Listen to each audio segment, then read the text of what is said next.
Semester 3 physical geography atmosphere and hydrosphere chapter 1 chapter 2 हो चुका है। चैप्टर नंबर 3 है insolation and temperature. Temperature insolation पूरा टॉपिक कवर हो चुका है। टेम्परेचर पिछले वीडियो से बिगिन किया था। इस वीडियो में हम देखेंगे हॉरिजॉन्टल डिस्ट्रीब्यूशन ऑफ टेम्परेचर। तो जो हॉरिजॉन्टल डिस्ट्रीब्यूशन है टेम्परेचर का है वो ये बताता है कि डिफरेंट प्लेसेस पे डिफरेंट लेटीट्यूड पे क्या टेम्परेचर रहता है, और उसको मैप पे दिखाते हैं बाय द लाइंस, जिनको हम आइसोथर्म्स कहते हैं। पिछले वीडियो में बताया था आइसोथर्म क्या होती है।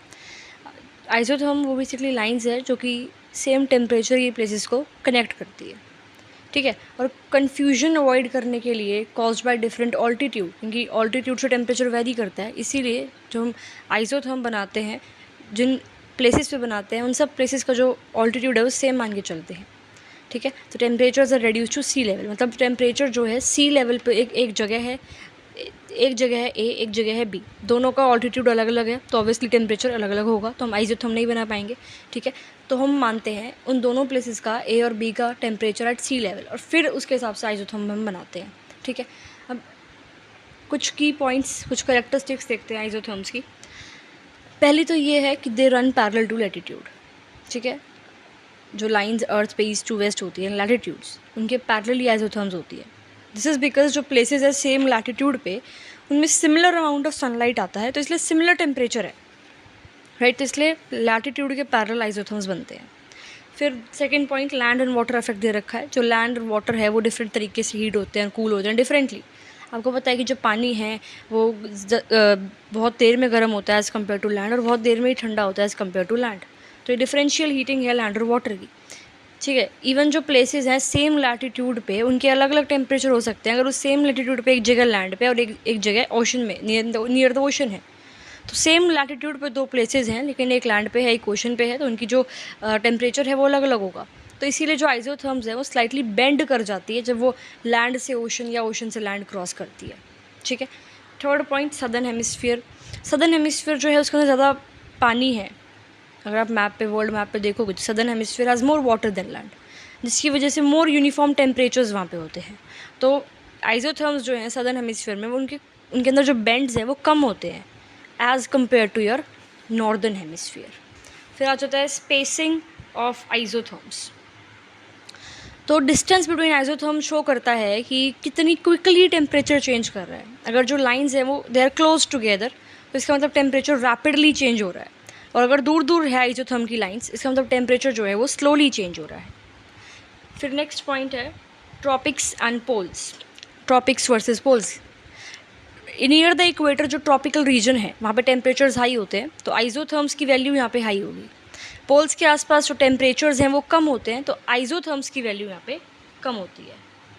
वैल्यू हाई और लो का मतलब समझ में आ गया होगा ना। ट्रॉपिकल एरियाज जो इक्वेटर के पास है टेम्परेचर हाई है, तो आइसोथर्म्स जो हैं वो हाई टेम्परेचर की वैल्यू को शो करते हैं, राइट। और पोल्स के आसपास टेम्परेचर्स कम होते हैं, तो आइसोथर्म्स जो हैं वो उस कोल्ड क्लाइमेट को रिफ्लेक्ट करते हैं, आइसोथर्म की जो वैल्यू है वो कम होती है।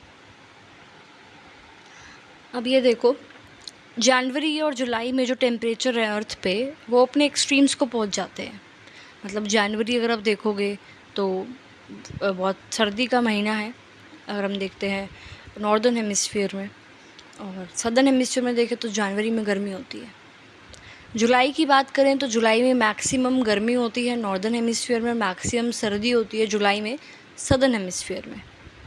तो ये जो 2 महीने हैं जनवरी और जुलाई, यहाँ पे टेम्परेचर एक्सट्रीम्स पे होते हैं, तो इसीलिए जो साइंटिस्ट हैं वो जनवरी और जुलाई को ही एनालाइज करते हैं कि इस महीने में कैसा टेम्परेचर रहता है अर्थ पे। टेम्परेचर पैटर्न्स को समझने के लिए इसलिए जो साइंटिस्ट है वो इन दोनों महीने को एनालाइज करते हैं, ठीक है। अब जनवरी में क्या होता है ज़रा पहले हम वो देख लेते हैं। हाँ जी, तो जनवरी में सन जो है वो शाइन करता है almost directly over the tropic of Capricorn. अगर मैप देखोगे तो आपको पता है ट्रॉपिक ऑफ कैंसर कहाँ है, ट्रॉपिक ऑफ कैप्रिकॉर्न कहाँ है। तो tropic of Capricorn southern hemisphere में है, तो जनवरी में सदर्न हेमिस्फीयर में जो ट्रॉपिक ऑफ कैप्रिकॉर्न है उस पे अर्थ डायरेक्ट शाइन करता है। इसका मतलब सदर्न हेमिस्फीयर में क्या है, समर है, और नॉर्दर्न हेमिस्फीयर में क्या है, विंटर है। अब सदर्न हेमिस्फीयर में जनवरी के महीने में टेम्परेचर क्या है, हाई है, स्पेशली जो northern Argentina, east central Africa, Borneo और सेंट्रल ऑस्ट्रेलिया वाला रीजन है, वहाँ पे टेम्परेचर जो है काफ़ी हाई है, समर्स चल रही है, इवन 30 डिग्री सेल्सियस से ऊपर टेम्परेचर पहुँच जाता है यहाँ पे। सदर्न हेमिस्फीयर के कंपैरिजन में अगर आप नॉर्दर्न हेमिस्फीयर देखो तो नॉर्दर्न हेमिस्फीयर में सर्दी है जनवरी के महीने में। Land areas are much colder than the oceans. जैसे कि अगर आप देखोगे साइबेरिया वाला रीजन है, ग्रीनलैंड वाला रीजन है, नॉर्थ ईस्ट एशिया वाला रीजन है, वहाँ पे कोल्डेस्ट टेम्परेचर्स आपको जनवरी के महीने में मिल जाएंगे। अब हम आइजोथर्म के बारे में पढ़ रहे हैं, हॉरिजॉन्टल डिस्ट्रीब्यूशन देख रहे हैं टेम्परेचर का। तो अब तो हमने देख लिया कि जनवरी के महीने में टेम्परेचर कैसा है नॉर्दर्न हेमिस्फीयर में और सदर्न हेमिस्फीयर में। अब आइजोथर्म क्या है?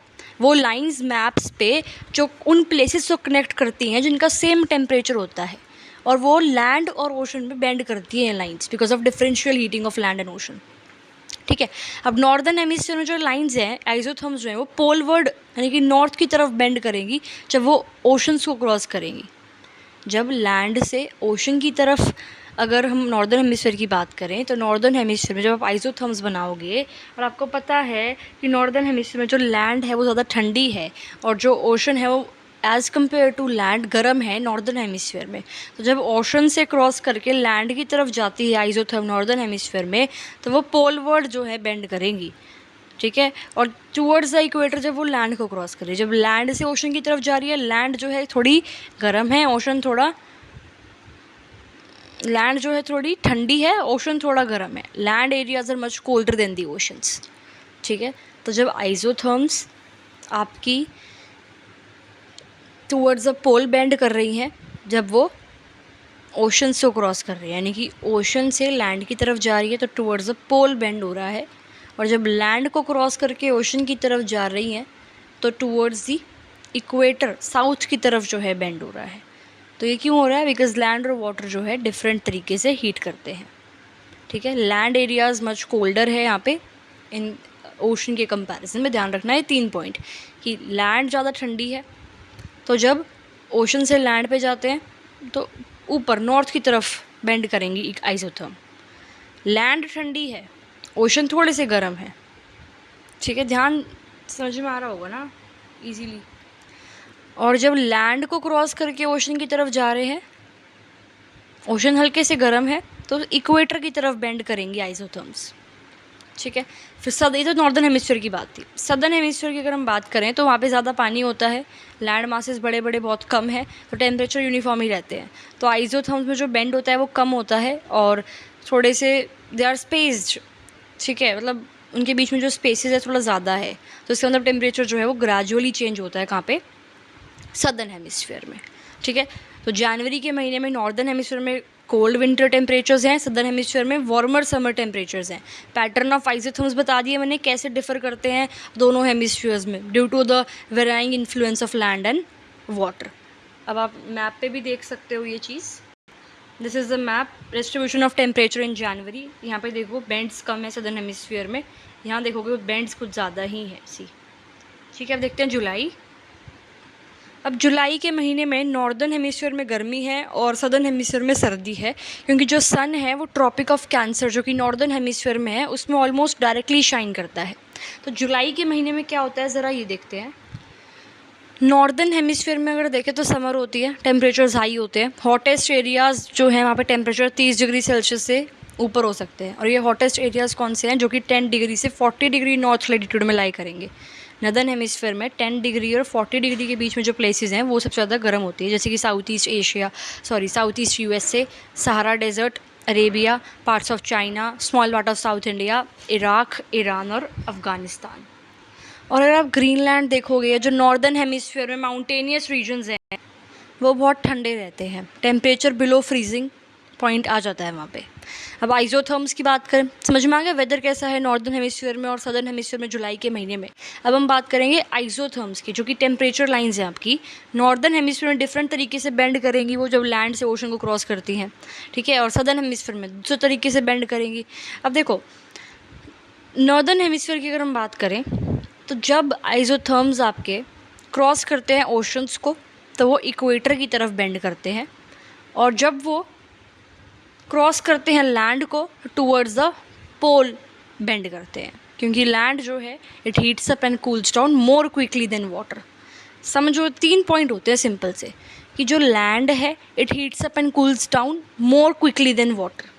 तो गर्मी है आपके कौन से हेमिस्फीयर में? नॉर्दर्न हेमिस्फीयर में।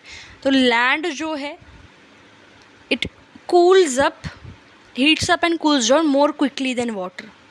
तो लैंड ज़्यादा गर्म है इन कंपैरिजन टू वाटर। तो जब ये लैंड को क्रॉस करके थोड़ा ठंडे पानी की तरफ आ रहे हैं तो टुवर्ड्स अ पोल बेंड करेंगे, ठीक है।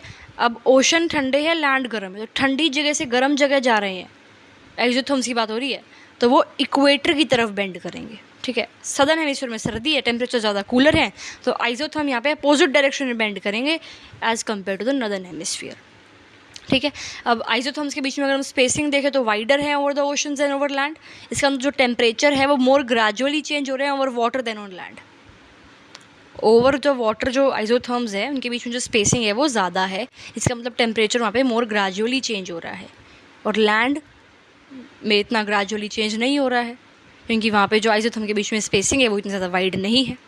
तो जुलाई मतलब नॉर्दर्न हेमिस्फीयर में समर और सदर्न हेमिस्फीयर में विंटर।